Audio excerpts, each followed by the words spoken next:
Existem dois tipos de pessoas nesse mundo: aquelas que acreditam em fantasmas e aquelas que ainda não viram um. Várias pessoas no mundo dizem ter visto e experimentado coisas sobrenaturais, e elas estão nesse vídeo para contar as histórias que não irão te deixar dormir essa noite.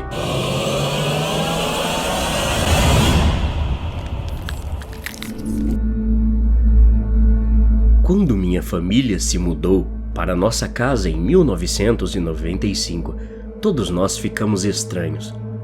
Tudo parecia esquisito e alguns cômodos, como o quarto dos meus pais, pareciam desconfortáveis. Era como se o ar naquela casa estivesse pesado.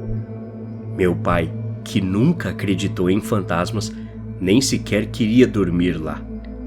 Com o passar dos anos, nunca me senti sozinho em casa, mas o cômodo que mais me assustava era nosso sótão. À medida que envelheci, reformamos o sótão e ele ficou como um apartamento no segundo andar.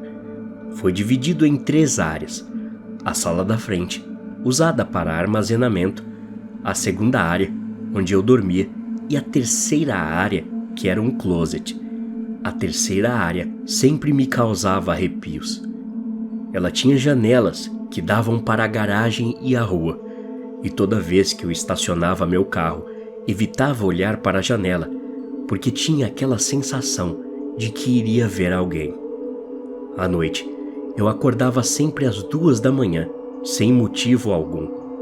A sensação era de que alguém estava me observando da terceira área, seu corpo mal aparecendo por trás do batente da porta de madeira.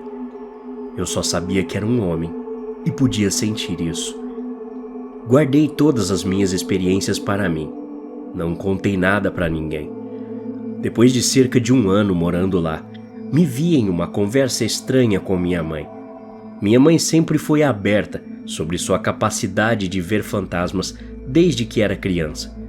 Ela não tinha medo deles, mas acreditava neles mais do que a média das pessoas. Uma noite, quando estávamos sentados em sua cama, ela olhou para mim e perguntou: "Você já viu o homem lá em cima?" Olhei para ela e perguntei: "Que homem?" Ela sorriu e disse: "O cara que mora no sótão. Eu o vejo toda vez que entro na garagem." Eu geralmente era o único da família que visitava meus avós no cemitério. Era minha tradição ir até o túmulo deles e colocar lírios, que eram as flores favoritas da minha avó. Eu fazia isso toda a Páscoa. Cerca de 7 anos atrás, eu estava cuidando do meu sobrinho alguns dias depois da Páscoa. Enquanto estávamos fora de casa, parei num posto de gasolina para comprar algumas flores e colocar no túmulo dos meus avós. Não tinha dado tempo de fazer isso no feriado, então me atrasei um pouco. Quando entrei no cemitério, percebi que eu e meu sobrinho éramos as únicas pessoas que estavam lá. Fora, 2 outros carros estacionados nos fundos, longe de onde eu estava. O terreno dos meus avós ficava relativamente perto da estrada principal e de onde estacionei o meu carro. Peguei as flores com meu sobrinho no colo e me aproximei. Orei por alguns minutos. O cemitério estava em total silêncio. Depois de perceber que meu sobrinho estava com a fralda molhada, comecei a voltar para o carro. Enquanto eu o carregava, meu sobrinho começou a rir. Ou melhor, ele estava histérico. Virei a cabeça para vê-lo acenando para o túmulo dos meus avós, dobrando os dedos, quase como se estivesse se preparando para fechar o punho. Fiz uma pausa, porque era exatamente esse gesto que meu avô costumava fazer para mim quando criança. Era férias de verão e eu tinha cerca de 14 anos. Meu pai trabalhava em casa, mas tinha que sair para fazer algumas coisas, e depois de implorar, ele me deixou ficar sozinho em casa, pois não ficaria fora por mais de 1 hora. Morávamos em um bairro muito seguro e todas as portas e janelas estavam trancadas. Enquanto ele estava fora, fui para o chuveiro e deixei minha música bem alta. Não era incomum meu pai bater na porta do banheiro se a música estivesse muito alta ou se ele tivesse que usar o sanitário. Próximo de terminar meu banho, ouvi punhos batendo contra a porta do banheiro. "Quase pronto!" eu gritei, cantando o resto da música que estava tocando. Pulei para fora, me sequei e me cobri com a toalha. Em seguida, abri a porta do banheiro, dizendo ao meu pai que eu já tinha acabado e ele podia entrar. Mas nenhuma resposta. Olhei na cozinha e no escritório dele. Não estava lá. Espiei pela janela e vi que seu carro não estava na garagem. Não é realmente um relato sobrenatural, mas sim a falta de uma presença fantasmagórica. Nos mais de 20 anos que vivi na casa da minha infância, nunca me senti confortável. Toda vez que eu estava de costas para as escadas que levavam ao sótão, eu sentia um olhar impenetrável olhando para mim. Toda vez que eu entrava no quarto dos meus pais, sentia a porta do armário se abrindo como uma cena ridícula de poltergeist. Cada cômodo parecia pesado e sinistro. Nunca me senti sozinho em todos aqueles anos morando ali, mesmo quando estava sozinho realmente. Sempre parecia um lugar lotado. Isso até minha mãe morrer. Na manhã de sua morte, depois que seu corpo foi retirado, foi a primeira vez que a casa pareceu livre e leve. Era como se a casa tivesse tomado um novo fôlego.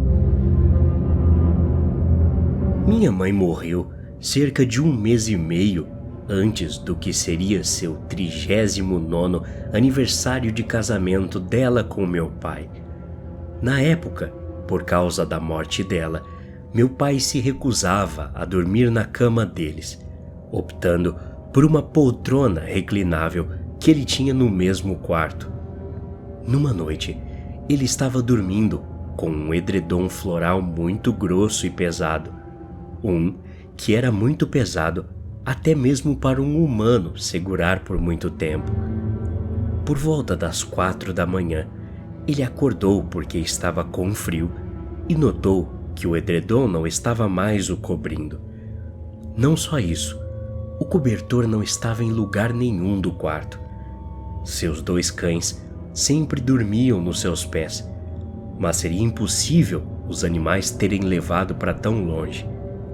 Ele então se levantou e entrou na sala de jantar, encontrando o edredom dobrado lá no chão.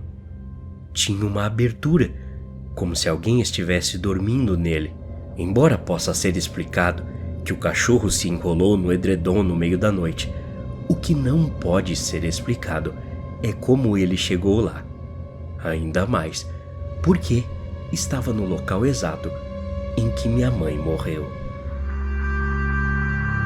Meu marido e eu estávamos fazendo as malas para tirar férias no aniversário de 1 ano do funeral da minha mãe. Queríamos estar em algum lugar diferente do que onde lembrávamos de toda essa tristeza.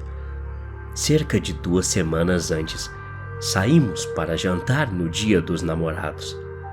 Depois que terminamos de comer, o restaurante me deu um balão em forma de coração para levar para casa conosco.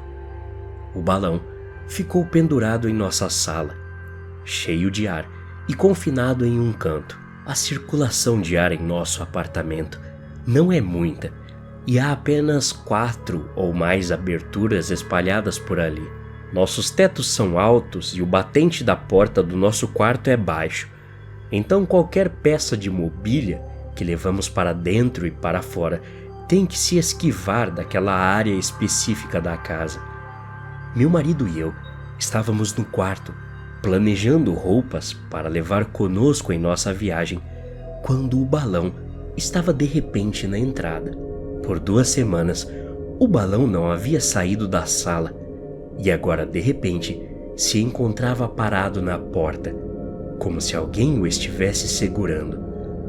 Nós dois apenas paramos e olhamos enquanto o balão descia e entrava no quarto, flutuando para um ponto da nossa cama. "Toca nele", eu disse para meu marido. Ele, assustado, respondeu: "Melhor você tocar." O balão não voltou a flutuar até o teto. Ficou no centro, como se ainda estivesse preso. E se for minha mãe?" eu perguntei. Meu marido olhou para o balão e disse: "Margarete, se é você, traga o balão para nós." O balão se moveu instantaneamente, flutuando direto na minha cabeça. Eu até tenho provas fotográficas para comprovar isso. Cerca de 15 minutos depois, nos concentramos novamente em fazer as malas. E nisso, olhei para o balão. Ele estava parado na minha mesa de cabeceira, ao lado de um porta-retratos. "Gostei de onde você colocou o balão", falei ao meu marido. Ele olhou para mim e disse: "Eu não toquei nele." Até a próxima. Obrigado.